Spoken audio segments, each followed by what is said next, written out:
বন্ধুগণ নমস্কার। প্রথমেই জানাই আপনারা আমার এই চ্যানেলটি সাবস্ক্রাইব করবেন।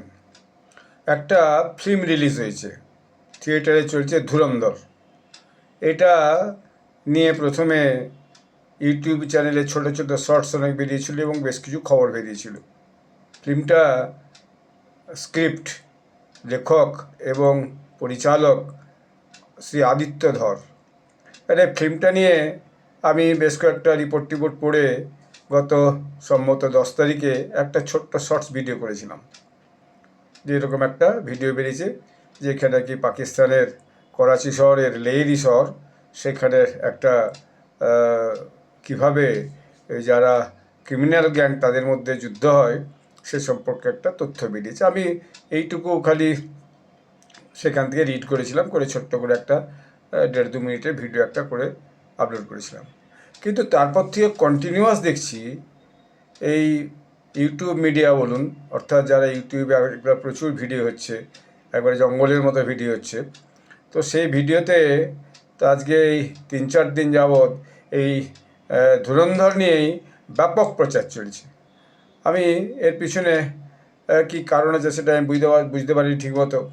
তারপর দেখছি গত পরশু বা গতকাল থেকে মেন স্ট্রিম মিডিয়া এটাকে পিক আপ করেছে এবং মেন স্ট্রিম মিডিয়াতে প্রায় সবেতেই এই ধুরন্ধর নিয়ে আলোচনা, ধুরন্ধর নিয়ে বিভিন্ন ডিবেট, এই সমস্ত পক্ষে বিপক্ষে চলেছে।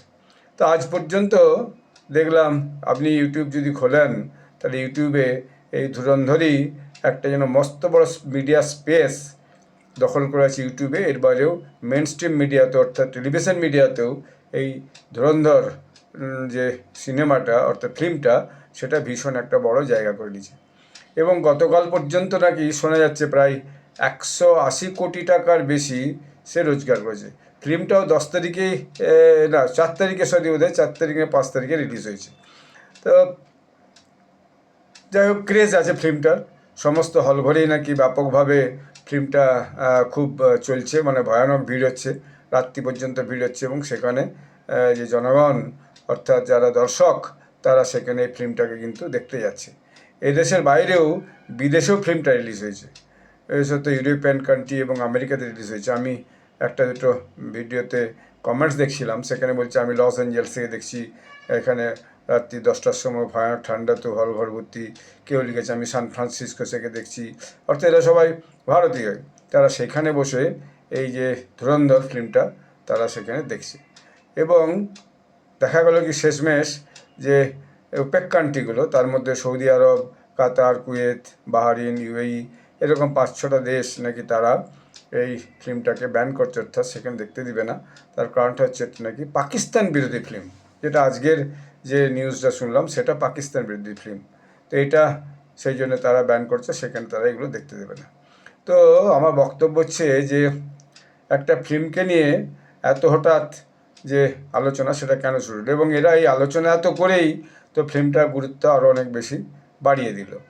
তো আমি বেশ কয়েকটা আজকে খবর শুনে এবং ভিডিও দেখে আমার মনে হলো আসলে ব্যাপারটা হচ্ছে যে ভারতের মধ্যে বেশ কিছু লেফট লিবারেল যে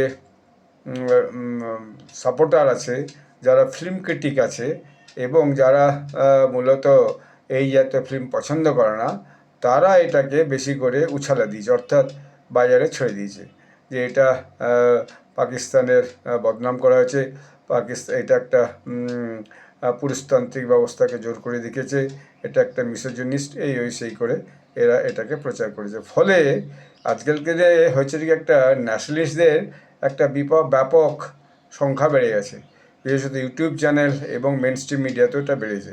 আমি আগে দু একটা ভিডিওতে বলেছি যে গদি মিডিয়া, দরবারি মিডিয়া, মানে যারা সরকারি পক্ষে যে সমস্ত মিডিয়া প্রচার চালায়, বিশেষত দিল্লির কেন্দ্রীয় সরকারের পক্ষে, তাদের বিরুদ্ধে তারা যারা প্রচার চালায় তাদেরকে এই অনেকেই জার্নালিস্টরা গদি মিডিয়া বলে, অর্থাৎ সরকারের কোলে বসে এরা হচ্ছে যে খবর প্রচার করে।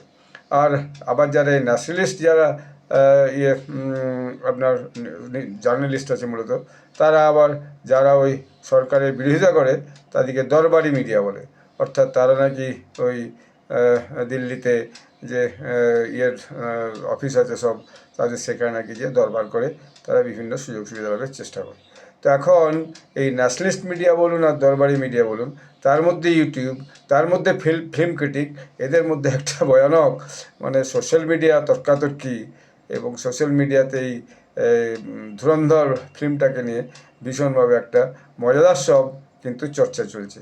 তো সেই চর্চার কারণেই এই ফিল্মটাকে মনে হচ্ছে খুব বড় করে আরও এরা তুলে ধরছে, ফলে মানুষের মধ্যে আগ্রহ অনেক বাড়ছে।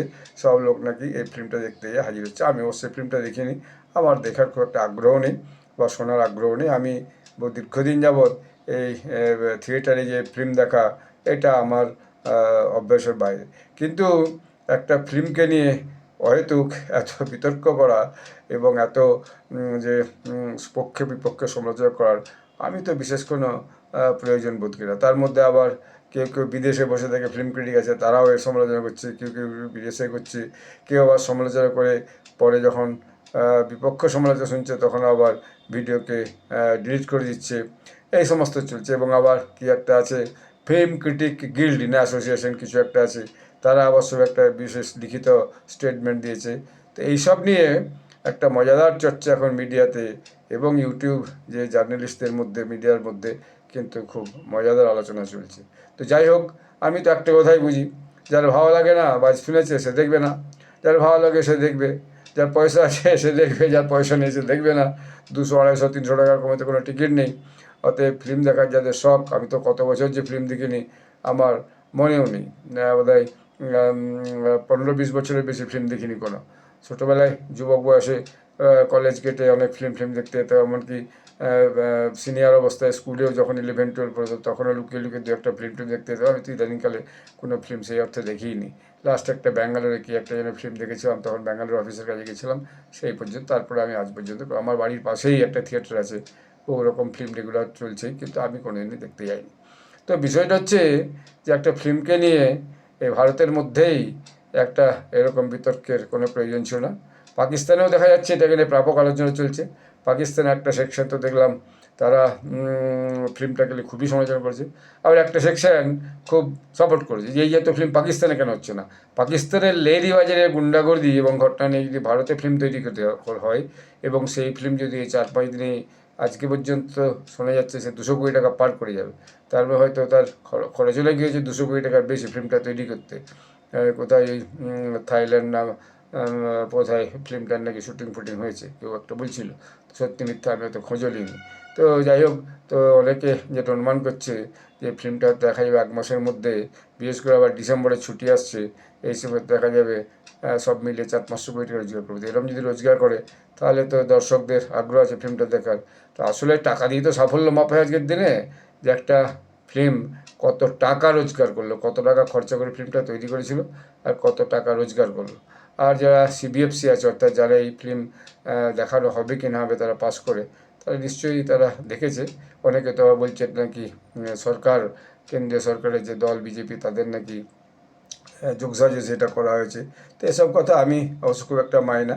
ফিল্ম মেকার তার স্বার্থের কথা ভেবেই ফিল্ম তৈরি করে, এবং এখানে যারা কিরদার অর্থাৎ যারা অভিনয় করেছে তারা নাকি সব খুব নামি নামি সব অভিনেতা, তারা নাকি খুব ভালো অভিনয় করেছে কেউ কেউ বলছে। তো যাই হোক, আমি যে জন্য এই ভিডিওটা করলাম সেটা হচ্ছে যে একটা ফিল্মকে কেন্দ্র করে ভারতের মধ্যে উইদিন দ্য কান্ট্রি এত বিতর্কের কোনো প্রয়োজন আছে বলে আমি মনে করি না। যাই হোক, আবার নতুন কোনো বিষয় নিয়ে আপনাদের কাছে আমি ব্লগ করে জানাবো। আপনার সবাই ভালো থাকবেন। ধন্যবাদ, নমস্কার।